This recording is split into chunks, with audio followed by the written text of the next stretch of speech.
Assalamualaikum warahmatullahi wabarakatuh. Bertemu kembali dengan saya Leli Sari. Di sini saya akan membahas masalah hukum penanaman modal. Pada pertemuan kali ini, di sini saya akan membahas mengenai 3 hal. Yang pertama, bentuk badan usaha penanam modal. Yang kedua, tentang ketenagakerjaan dari penanaman modal. Yang ketiga, bidang usaha dari penanaman modal itu sendiri. Baiklah, untuk materi yang pertama, di sini saya akan membahas tentang bentuk daripada badan usaha penanaman modal. Kita ketahui penanaman modal itu kan ada dua, yaitu penanaman modal dalam negeri dan penanaman modal asing. Dalam hal PMDN, di sini saya singkat dengan PMDN, bentuk badan usahanya terdiri dari 3, yaitu badan hukum, yang kedua tidak berbadan hukum, yang ketiga usaha perseorangan. Bentuk badan usaha yang berbadan hukum kita ketahui itu contohnya seperti PT atau perseroan terbatas, koperasi, dan lain-lain. Yang kedua tidak berbadan hukum, contohnya seperti CV atau komanditer Penosap dan firma. Usaha perseorangan juga bisa contohnya yaitu usaha dagang. Yang kedua, penanaman modal asing. Bentuk usahanya di sini wajib dalam bentuk badan hukum, yaitu badan hukum PT. Ya, jadi di sini penanaman modal asing bentuk badan usahanya wajib berbentuk PT sesuai dengan Undang-Undang Nomor 40 Tahun 2007 tentang perseroan terbatas, di mana PMA ini harus mengikuti hukum yang ada di Indonesia dan juga wajib juga di sini berkedudukan di Indonesia. Seperti itu. Untuk materi selanjutnya tentang ketenagakerjaan, di mana ada 4 item yang akan saya jabarkan. Yang pertama mengenai perusahaan penanam modal dalam memenuhi kebutuhan tenaga kerja harus mengutamakan tenaga kerja warga negara Indonesia.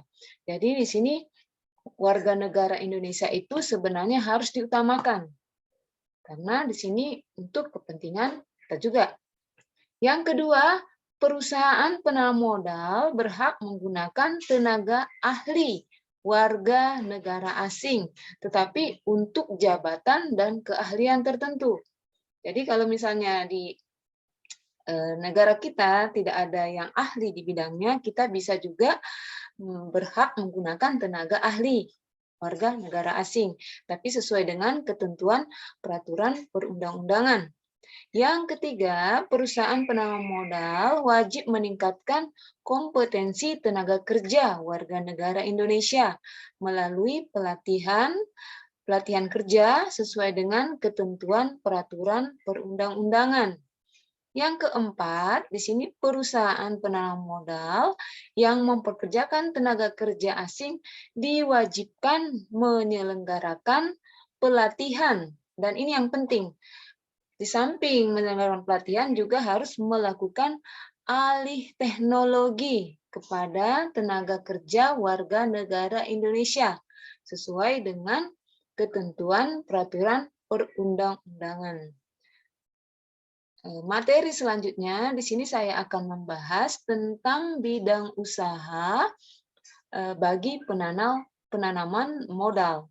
Kita ketahui sebenarnya bidang usahanya terbuka pada umumnya ya untuk penanaman modal dalam negeri maupun dalam asing, tetapi ada pembatasan bidang usaha yang tertutup bagi penanaman modal asing. Ini diatur dalam pasal 12 Undang-Undang Nomor 25 Tahun 2007 tentang penanaman modal. Dalam undang-undang tersebut dijelaskan bahwa investor asing dilarang membuka usaha di bidang produksi senjata dan industri yang tertutup menurut undang-undang. Adapun di sini penjelasan pasal 12-nya yaitu Semua bidang usaha atau jenis usaha terbuka bagi kegiatan penanaman modal, kecuali bidang usaha atau jenis usaha yang dinyatakan tertutup dan terbuka dengan persyaratan. Kedua, bidang usaha yang tertutup bagi penanaman modal asing adalah A. Produksi senjata, mesiu, alat peledak, dan peralatan perang, dan B-nya bidang usaha yang secara eksplisit dinyatakan tertutup berdasarkan undang-undang. Akan tetapi pasal 12 Undang-Undang Nomor 25 Tahun 2007 ini setelah berlakunya Undang-Undang Cipta Kerja yaitu Undang-Undang Nomor 11 Tahun 2020 diubah. Jadi pasal 12 yang ada dalam Undang-Undang Nomor 25 2007 diubah dengan Undang-Undang Cipta Kerja Undang-Undang Nomor 11 Tahun 2020. Di mana Undang-Undang Cipta Kerja telah mengubah pasal 12 Undang-Undang 25 2007 yaitu bidang usaha yang tertutup bagi investor asing diubah dan ditambah. Bunyinya di sini pasal 12 yaitu yang pertama.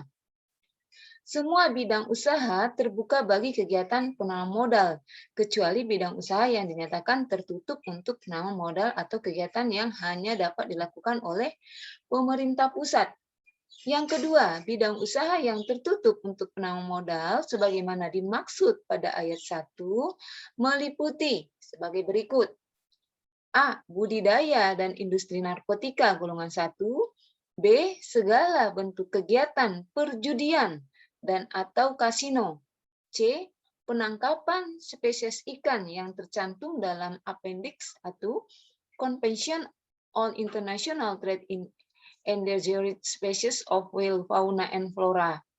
D. Pemanfaatan atau pengambilan koral dan pemanfaatan atau pengambilan karang dari alam yang digunakan untuk bahan bangunan, kapur, kalsium, akuarium, dan souvenir atau perhiasan, serta koral hidup atau koral mati dari alam.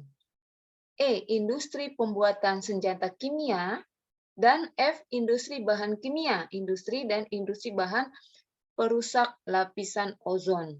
Itulah hal-hal yang diatur dalam pasal 12 Undang-Undang Cipta Kerja, yaitu mengatur tentang bidang usaha yang tertutup bagi PMA. Baiklah, untuk pembahasan kali ini saya akhiri sampai di sini. Semoga ini bermanfaat untuk kita semua. Mohon maaf kalau ada kata-kata yang salah. Saya akhiri dengan ucapan salam. Assalamualaikum warahmatullahi wabarakatuh.